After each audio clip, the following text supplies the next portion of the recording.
You are now listening to FNB Radio. And welcome to FNB Radio. My name is Lindsay Collins, and I am your host.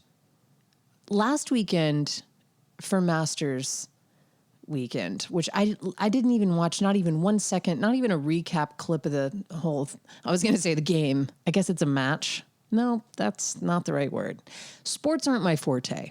But my son, Julian, he wanted to make he calls it a stand, but I was like, okay, well, it's Masters weekend. What could we sell? You know, like a lemonade stand or something like that. He wanted to do hot cocoa, but I was like, what are you, an idiot?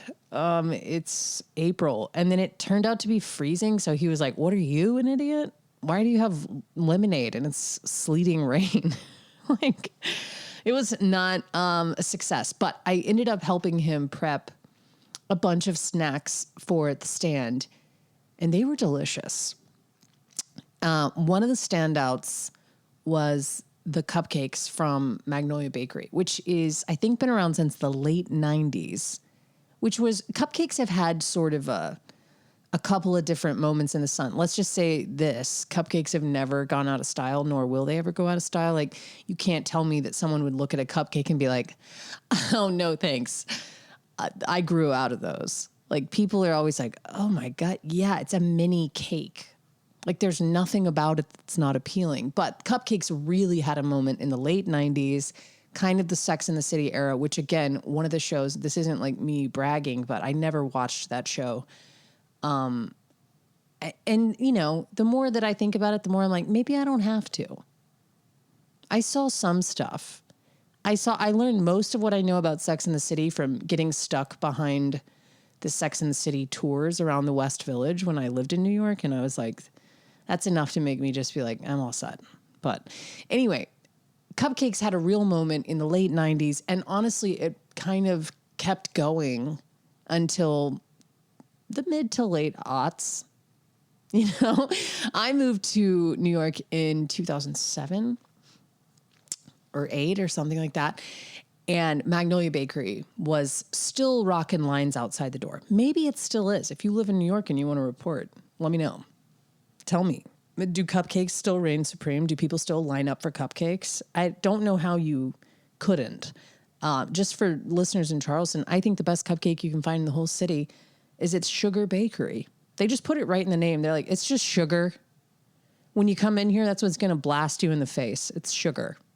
And it is truly one of the most beautiful cupcake shops. It's amazing. And it smells so good. Cupcakes like that, where there's just like crystallized blueberries resting atop these perfectly like flat top little icing pucks on top of fluffy, delicious cake. How could you go wrong? So anyway, I found the recipe on New York Times and I was like, we'll make cupcakes as like a Easter thing. Cause I don't and never have I just failed with Easter with my kids somehow. I was like, I don't know how to approach this. Like, it's like, I didn't get them the baskets. By the time I get through the Christmas holidays, I'm like, I've already sworn off gifts and obligatory like candy holidays. And that I stay strong for about 6 months. And then once the summer hits, I kind of forget about that. And then fall rolls around and I fall into that trap on, you know, Halloween, something like that. So, but I'm still holding pretty steady by Easter. And I just, to be honest, and I, you know, if there's anyone listening, I don't know why anyone with kids would be listening to this show with their kids, but if you are, that's cool. I just want to let you know right now that you might want to just pause it. But anyway, my kids have never believed in the Easter Bunny.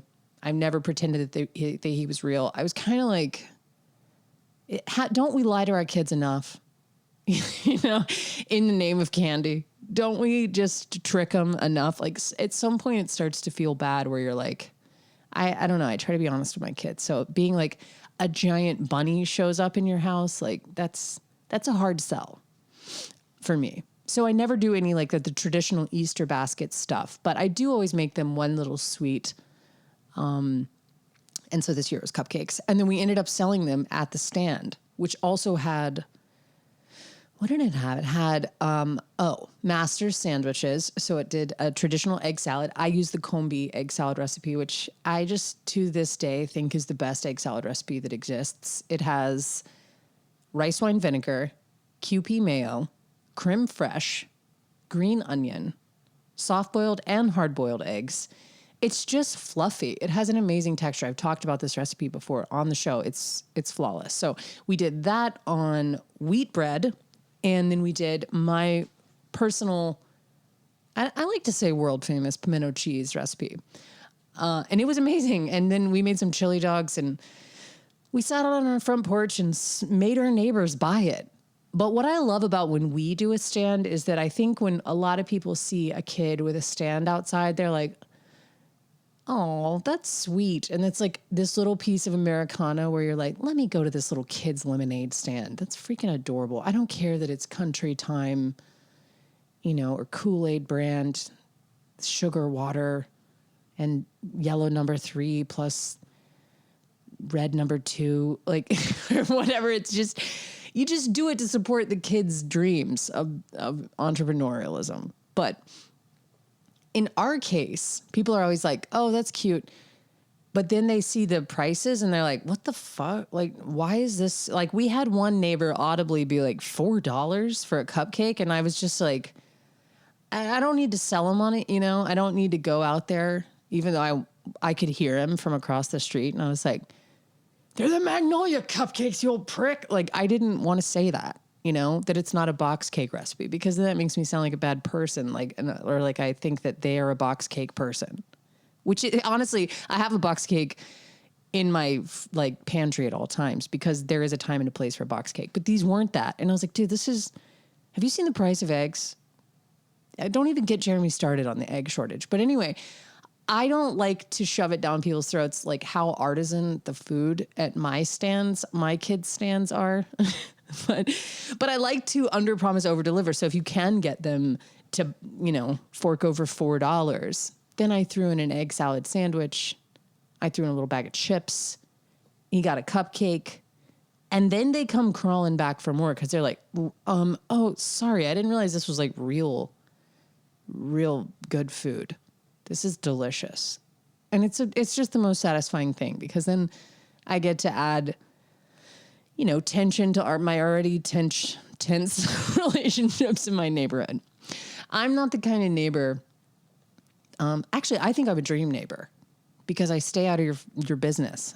I really don't bother you. If you want to come to my stand, that's the only time you're going to see me. And at Halloween, you'll see me. But I really don't try to get involved. I'm not that neighborly. I stay off the Facebook page. I lock my doors and clearly look out the blinds and see you, but don't come when you knock on my door, unless you're holding my dog by the leash and being like, hey, your dog got out again. So I'm not a good neighbor, but I am a clutch stand. If you're sitting at your house on a rainy day and you're like, damn it, I'm watching the Masters. I wish I had one of those. And then you look out and you're like, wait, egg salad, pimento cheese, cupcakes from Magnolia, but from here. Needless to say, we had a lot of happy customers, and we had some friends that dropped by, and it was a really good time. But that was just a really long plug for me to tell you that if you want to make that Magnolia cupcake recipe, what I loved about it is the simplicity of the cupcake itself. There's just a distinct textural memory that I have about cake, professional cakes that you bought from a bakery in the 90s, honestly. I don't know why the 90s is when it sticks out, but I think that's when I got to try a cake like that. I was old enough to go to somebody's wedding or someone's baby shower, some rich person's birthday party where their parents bought them a cake, and it was from a fancy bakery. And it's just, you'll know what I'm talking about, but it's like that traditional bright white, dense but fluffy, soft but vanilla scented, and sturdy but not dry cake. And it's so classic, in fact, that it is probably used unanimously by the best bakeries worldwide. And when I looked at Magnolia's recipe, I was like, wow, there's not any traditional Well, that's not true. There's leavener in it, but there's not like baking powder, baking soda, none of that. It's all-purpose flour, a little bit of self-rising flour. Well, actually equal parts self-rising flour, eggs. That's it. Sugar, vanilla, salt. Maybe not even salt, which is another weird thing that people did in the 90s. Now, when you look at recipes like Bon Appetit or New York Times or anything like that, where new recipe creators are like, they're putting salt in everything. And I don't blame them. I put salt in everything too, but like they really do. There used to never be salt, especially in sweet recipes. And now it's kind of the standard. And it's sort of an interesting thing to note where people stopped not using salt in their sweet recipes, or really even some of their other recipes. But I think that was popular. I never saw unsalted butter until I moved out of my parents' house and got a job in a restaurant and mixed up the kitchen's butter with the front of house's butter and got a big old talking to, because they were like, no, you idiot, you use salted butter for the front of house for bread and butter, and then the kitchen uses the unsalted butter. So I learned that lesson the hard way. And then immediately adopted it into my own life. I was like, what? Why have I been cooking with salted butter this whole time? But anyway, that's probably why they didn't note that in older recipes, or like recipes that you see kind of pre what we'll call internet cook time. That's a time.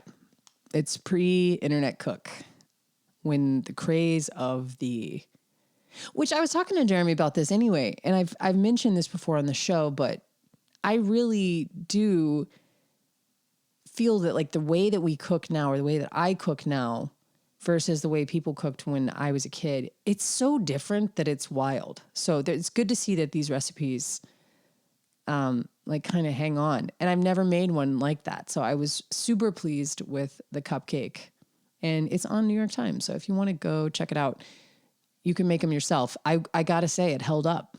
It tasted like the real thing.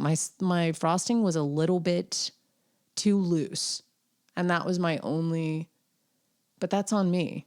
That's a tricky thing. If you don't know how to measure powdered sugar, or if you're impatient with measuring powdered sugar, that's what you're going to get. So anyway, that was a long intro to talk about cupcakes. But yeah, it's rainy again this weekend, so I don't think I'm going to go full blown stand.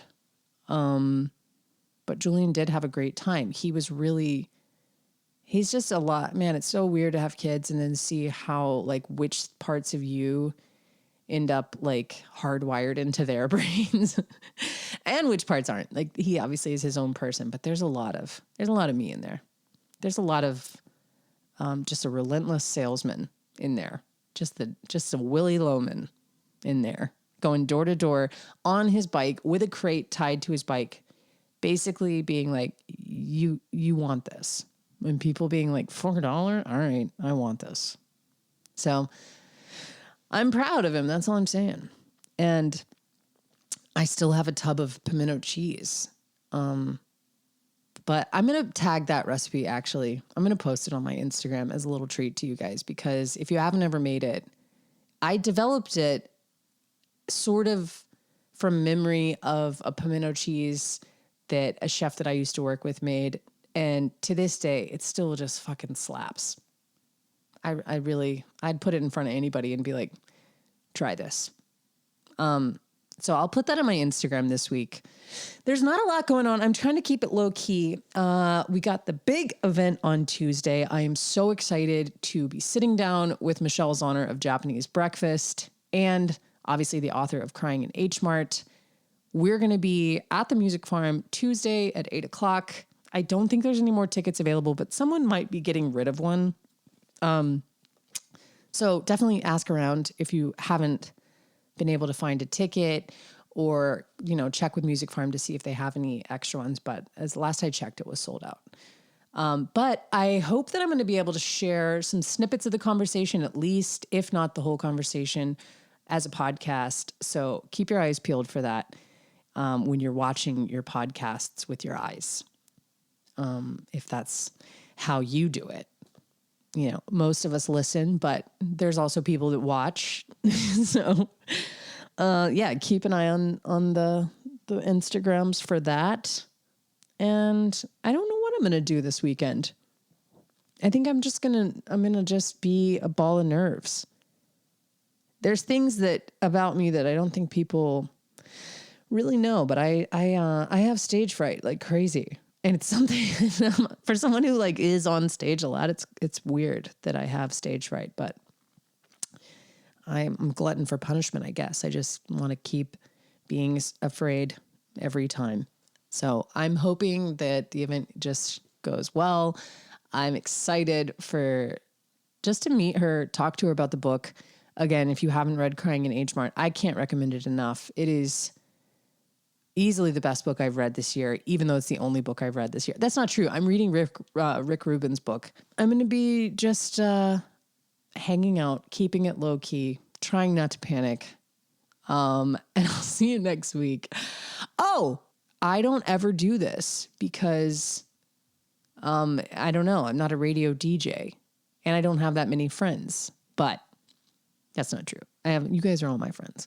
That's why it's almost, I have too many friends. It's my best bud's birthday. MAARI SUORSA today, Friday, April 14th. She likes to say it's the day that the Titanic was struck, but it didn't sink until the 15th, I think. Or maybe it was struck on the 13th, but didn't sink until the 14th. So maybe it sunk on her birthday. Either way, happy birthday to one of the most creative, brilliant, hilarious, unique people I know. And my best friend.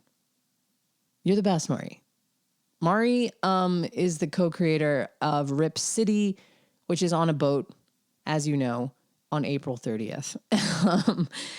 If you haven't been to one of the Rip City shows, get tickets. I think tickets are already available for May. April is sold out, but oh my God. It's the SNL of the South, and MAARI is the Lorne Michaels of my heart.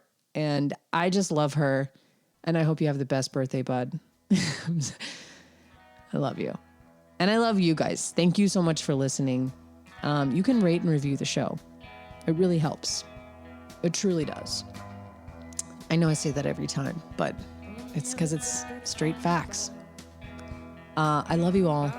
I'll see you next week. Bye, bye, bye, bye.